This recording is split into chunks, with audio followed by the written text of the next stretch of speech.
Welcome to all students. हम पढ़ रहे थे क्लास 9th के साइंस का चैप्टर 6 उत्तक, जिसमें हमने पादप उत्तक को जाना था और उसमें पादप उत्तक में सरल स्थायी उत्तक के बारे में हमने पढ़ा था। ये वीडियो होने वाला है जटिल स्थायी उत्तक के बारे में।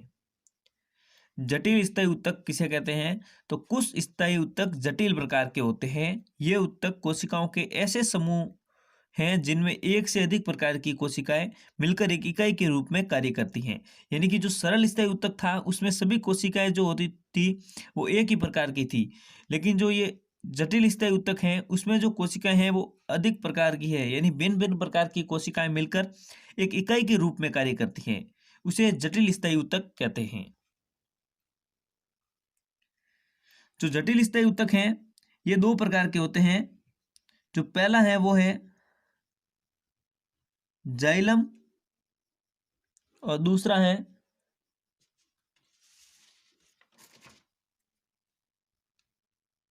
फ्लोएम। इसको हम विस्तार से जानेंगे। तो सबसे पहले हेडिंग डालेंगे जाइलम।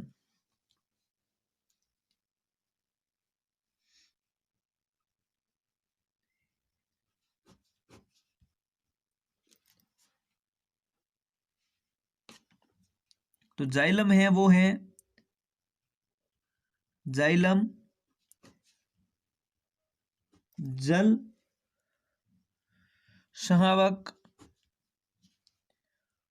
उत्तक है। जाइलम जो है वो पादप में जल के संवहन का कार्य करता है, इसलिए इसे जल संवाहक उत्तक कहते हैं। इसका मुख्य कार्य जो है जड़ से तने के द्वारा जो जड़ें जल और खनिज लवण का अवशोषण करती हैं, उन जल और खनिज लवण को पौधे के अन्य भागों तक तने द्वारा पहुंचाता है। यानी जो पौधे में जड़ द्वारा जल और खनिज लवणों का अवशोषण किया जाता है उसको पत्तियों तक पहुंचाने का कार्य जो होता है वो जाइलम उत्तक द्वारा किया जाता है। जाइलम जल संवाहक उत्तक हैं जो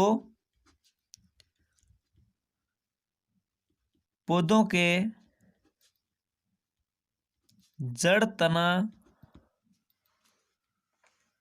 व पत्तियों में उपस्थित रहता है। ये उत्तक है जो जाइलम उत्तक है वो जड़ तने और पत्तियों तीनों जगह उपस्थित रहता है। इसका मुख्य कार्य जड़ के द्वारा अवशोषित जल और खनिज लवण को तने द्वारा पत्तियों तक पहुंचाना होता है। नेक्स्ट जो इसका कार्य है वो है जाइलम उत्तक जड़ों द्वारा अवशोषित जल और खनिज लवण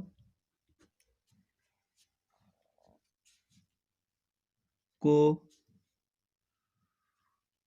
पौधों के विभिन्न भागों तक पहुंचाता है, इसलिए इसे चालन उत्तक भी कहते हैं। इसका दूसरा नाम चालन उत्तक भी है। नेक्स्ट जो पॉइंट है वो है जाइलम जो उत्तक है इसकी जो मुख्य कोशिकाएं हैं वो कौन कौन सी होती हैं। तो सबसे पहले इसके अंदर जो कोशिकाएं होती हैं वो होती हैं ट्रैकिड, जिसे वाहिनिकाएं कहते हैं। जो दूसरी है वो है वाहिकाएं और जो तीसरी है वो है जाइलम पेरेन्काइमा और चौथी है जाइलम फाइबर। इसमें जो ट्रैकिड यानी वाहिनिकाएं और जो वाहिकाएं होती हैं इनकी संरचना जो होती है वो नलिकाकार होती है और इनकी जो कोशिका भित्ति होती है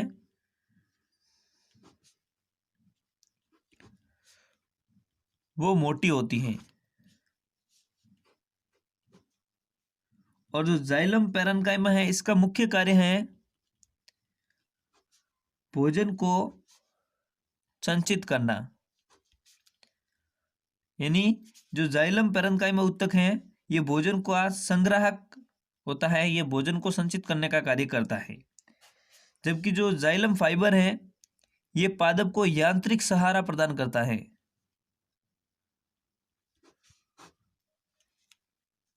इस तरह से ये हमारा जाइलम ऊतक समाप्त होता है। जाइलम में याद रखने योग्य पॉइंट है, जाइलम ऊतक जो है वो जल संवाहक ऊतक है। ये पौधे के जड़, तना एवं पत्तियों में उपस्थित रहता है। इसका मुख्य कार्य जड़ों द्वारा अवशोषित जल और खनिज लवणों को पौधों के अन्य भागों तक पहुंचाना है।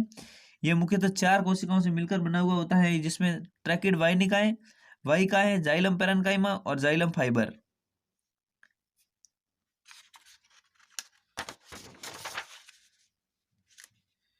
नेक्स्ट जो है वो है फ्लोएम।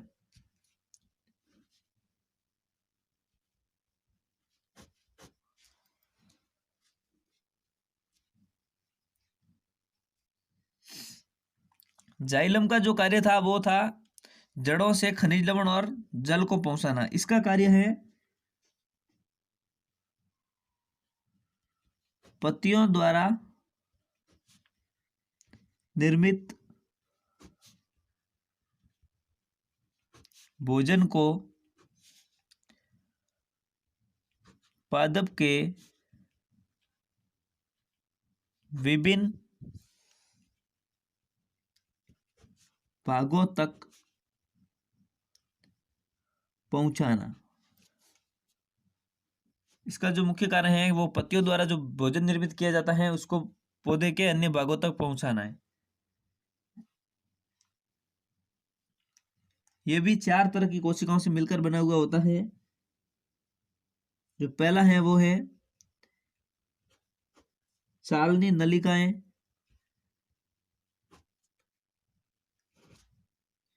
दूसरा है सहकोशिकाएं, तीसरा है फ्लोएम पैरेन्काइमा और चौथा है फ्लोएम फाइबर।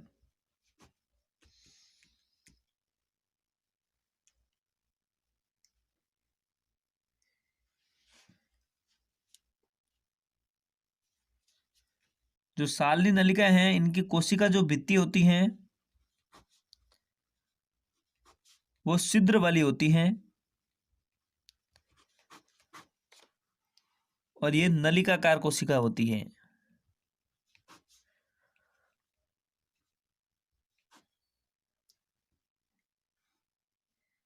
और फ्लोएम फाइबर जो है इसको छोड़कर बाकी जो ये तीनों कोशिका हैं वो जीवित कोशिकाएं होती हैं।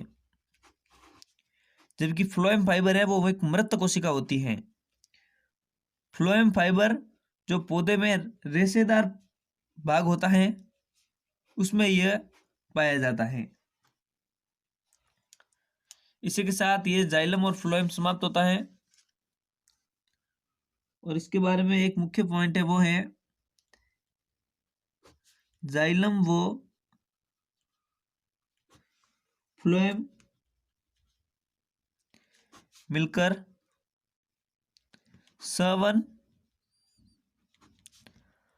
बंडल बनाते हैं। ये ऊतक बड़े पौधों की विशेषता है जो पौधों को स्थलीय वातावरण के अनुकूल बनाते हैं।